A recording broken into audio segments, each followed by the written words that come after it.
Interactions are the effects organisms in a community have on one another. So first, what is a community? We define community as an interacting group of various species in a common location. For example, a forest of trees and undergrowth plants, inhabited by animals and rooted in soil that contains bacteria and fungi, constitutes a biological community.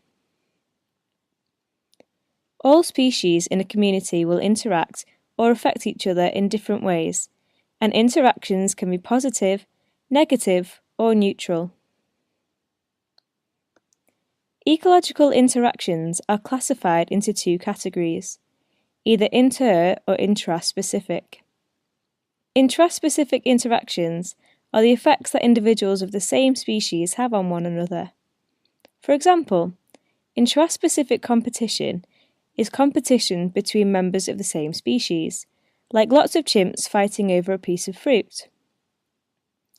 These members of the same species are competing for the same resources. Or, the intraspecific competition could be between two male blackbirds fighting over a female. On the other hand, interspecific interactions are the effects that individuals of different species have on one another.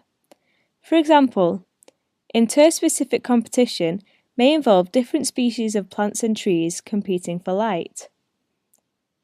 Another example of interspecific interaction is that between the grey squirrel and the red squirrel, who compete over the same habitat.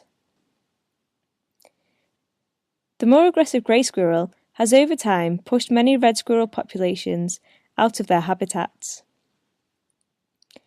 Not all of these interactions have to be competitive.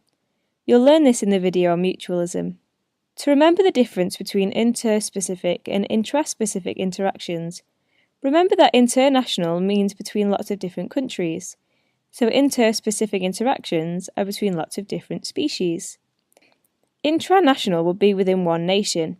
Intraspecific interactions involve members of one species.